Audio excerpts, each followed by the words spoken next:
na to ang aking kaarawan. Kaya naman, samahan nyo kami, kakain na naman tayo sa isang eat all you can. Yes, hindi po talaga kami nagda-diet.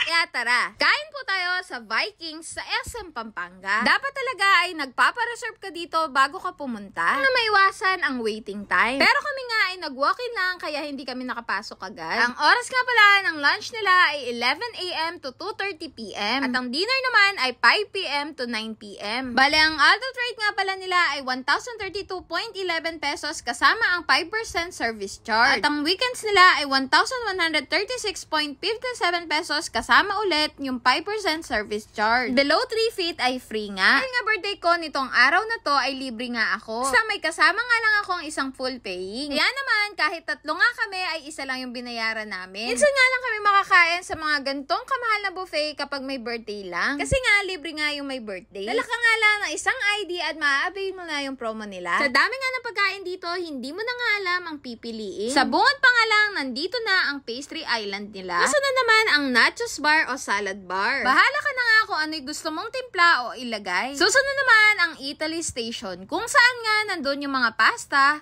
cheese, and pizza. Sunod naman ang meat station nila, kung saan nga humingi ako ng roasted beef. Sunod naman, hindi ko nga alam kung anong station to, pero parang Filipino and Chinese food. Siyempre, hindi naman talaga mawawala ang Kapampangan Station. Meron pa nga dito ang make your own palabok. Meron nga rin sila dito ang different juices, cocktails, and beer. At syempre, hindi nga mawawala ang kanilang sushi bar na may sushi, maki, at sashimi. Meron nga rin sila dito mga shabu-shabu, ramen, laksa. Napakarami pa nga iba. Mga appetizer nga tulad ng mozzarella, cheddar, blue cheese, kesong pula, Hungarian, kung ano-ano pa nga nakakasyala.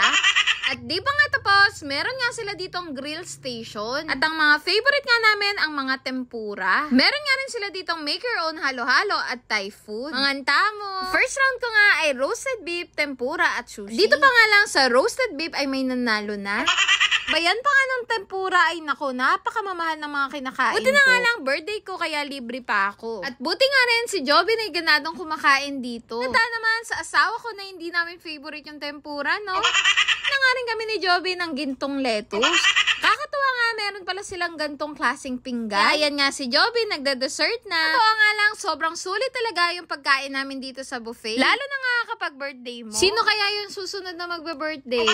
Nakakatuwa namang pagmasdan tong anak ko, no? Lumalakas ng kumain. Ay nako, lettuce, na-miss kita. Bakit ang mahal-mahal mo na ngayon?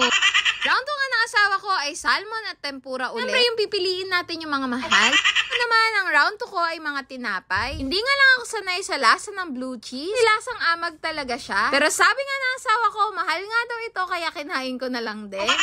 Meron nga rin ditong oyster, umorder ka lang dun sa Kapampangan Station at dadalhin nga nila sa table mo. Hindi pa nga ako nakakakain ito, kaya ito talaga yung gusto kong matikman dito. So, mainit pa nga lang siya dahil kakaluto pa nga lang. Pero ang lasa niya ay para rin pala siyang tahong. Umorder ka nga ng ramen at laksa, ibibigay nga lang din sa table mo. At ito nga pala yung place nila ay napaka-elegante talaga. Nga yung asawa ko ng beer, sabi niya masarap. Ay nako, hindi naman pala. Third round na nga ako at magdi-dessert na nga. Wala naman ako sinabihang magda-diet ako kaya wag kayong umasang papayat ako. Masasaktan lang kayo. At dahil nga birthday ko, paulit-ulit yarn, meron nga silang libreng cake dito. Siyempre, kapag magulang ka na, kahit ikaw ang may birthday, ibigay mo pa rin yung cake para sa anak mo. Naakala nga niya siya yung may birthday. Kaya naman, for the kain siya ng birthday cake niya. Pero dahil hindi nga niya naubos, ay inuwi na nga lang namin. This is Jodongo. Salamat sa panonood and follow for more.